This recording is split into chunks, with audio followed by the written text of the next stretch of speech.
Hello friends, എല്ലാവർക്കും പുതിയൊരു വീഡിയോയിലേക്ക് സ്വാഗതം. ബിഗ് ബോസ് സീസൺ 6 വീക്കെൻഡ് എപ്പിസോഡായിട്ട് വരാൻ പോകുന്നത് ഇന്ന് വൈകിട്ടും അതോടൊപ്പം തന്നെ നാളെ വൈകിട്ടുമാണ്. ഇന്ന് വൈകിട്ട് നടക്കുന്ന പരിപാടികൾ എന്ന് വെച്ച് കഴിഞ്ഞാൽ ലാലേട്ടന്റെ ബർത്ത്ഡേ പ്രമാണിച്ചുള്ള കാര്യങ്ങളാണ്. ഭയങ്കര കലാപരിപാടികളാണ്. മത്സരാർത്ഥികളുടെ കലാപരിപാടി, അതോടൊപ്പം തന്നെ വിജയ് യേശുദാസിന്റെ പാട്ട്, രജനി ഹരിദാസ് അവതാരകയായി എത്തുന്നു, അങ്ങനെ ലാലേട്ടന്റെ കേക്ക് മുറി, അങ്ങനെ തുടങ്ങി നല്ല രസമാണ് ഇന്നത്തെ ദിവസം.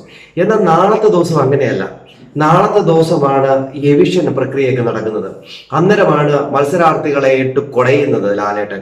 എന്നാൽ ഈ പ്രാവശ്യം മത്സരാർത്ഥികളെ കൊടയാനായിട്ട് വലിയ രീതിയിലൊന്നും നടന്നില്ല. പക്ഷെ ഒരു കാര്യം നടന്നു. ഇവിടെ ആരെ കൊടയണമെന്നാണ് അവർ വിചാരിച്ചിരിക്കുന്നത്? ഇവിടെ ജിൻഡോയെ കൊടയണം. അതുകൊണ്ട് തന്നെ ജിൻഡോയെ കൊടയാനായിട്ട് കാരണവും അവർ കണ്ടുപിടിച്ചിട്ടുണ്ട്. അവർ കണ്ടുപിടിച്ചത് ടിക്കറ്റ് ടു ഫിനാലയിലേക്കുള്ള ടാസ്കിന്റെ ബോണസ് പോയിന്റ് കിട്ടുന്ന ടാസ്ക് ഉണ്ടല്ലോ, ആ ടാസ്കിന്റെ ഇടയിൽ ജിൻഡോ നടത്തിയ ഒരു ജഡ്ജ്മെന്റ്, അതായത് അപ്സരയൊക്കെ ഉണ്ടാക്കി വെച്ചിരുന്ന തലയണ 9 തലയണയും ജിൻഡോ റിജക്റ്റ് ചെയ്ത കാര്യം, അതാണ് നാളെ ജിൻഡോയ്ക്കെതിരെ എടുത്ത് ഉപയോഗിക്കുന്നത്. എന്തുകൊണ്ടാണ് ജിൻഡോ അത്രയും പീസ് റിജക്റ്റ് ചെയ്തത്, അതെന്തുകൊണ്ടാണ് എന്ന് ചോദിച്ചുകൊണ്ട് ജിൻഡോയോട് തട്ടിക്കേറുന്നുണ്ട്. അത് തന്നെയാണ് അപ്സര അവിടെ കിടന്നിട്ട് കുറെ അരഞ്ഞ് മെഴുകുന്നുണ്ട്. അതോടൊപ്പം തന്നെ സിജോയും കയറി കുറെ കാര്യങ്ങൾ അവിടെ പറയുന്നുണ്ട്. എന്തുമായാലും ജിൻഡോയ്ക്ക് ഇട്ടൊരു അടി എന്ന രീതിയിലാണ് അവിടെ ലാലേട്ടൻ പറയുന്നത്. എന്നാൽ ജിൻഡോ ഇതിന് കൊടുക്കുന്ന മറുപടിയാണ് ഹൈലൈറ്റ് ആയിട്ടുള്ളത്. അത് നമുക്ക് നാളെ ലൈവിൽ തന്നെ കണ്ടറിയേണ്ടതായിട്ടുണ്ട്. എന്തുമായാലും ഇവിടെ ഉണ്ടാക്കിയിരിക്കുന്ന തലയണ കണ്ടു കഴിഞ്ഞാൽ ഇങ്ങനെ കൈ വെച്ച് കഴിഞ്ഞാൽ 2 കൈ കൂടെ കൂട്ടിമുട്ടും. അതുപോലത്തെ തലയണയാണ് ഉണ്ടാക്കി വെച്ചിരിക്കുന്നത്.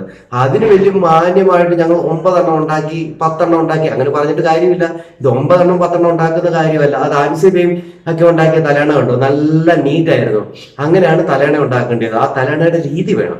അല്ലാതെ ഇങ്ങനെ ചമ്മി പോകുന്ന പോലത്തെ തലയണ ഉണ്ടാക്കി വെച്ചിട്ട് ഞങ്ങൾ 9 എണ്ണം ഉണ്ടാക്കി, അതുകൊണ്ട് 9 എണ്ണം റിജക്റ്റ് ചെയ്തു എന്നൊക്കെ പറഞ്ഞു കഴിഞ്ഞാൽ അതിനകത്ത് ജിൻഡോടെ കാണിക്കുന്നുണ്ട്, കിടന്നൊക്കെ കാണിക്കുന്നുണ്ട്. ഞാൻ തല വെച്ചപ്പോൾ എന്റെ തല തറയിലാ കൊണ്ടത് എന്നൊക്കെ പറയുന്നുണ്ട്.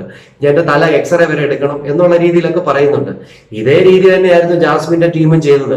പക്ഷെ അവിടെ എന്തോ ശ്രീതു ഒരെണ്ണമൊക്കെ പാസ്സാക്കി കൊടുത്തു. എന്നാൽ ഇവിടെ ഒന്നും പാസ്സാക്കി കൊടുക്കാത്തത് കൊണ്ടാണ് ലാലേട്ടൻ ജിൻഡോയെ പൊരിക്കാൻ പോകുന്നത്.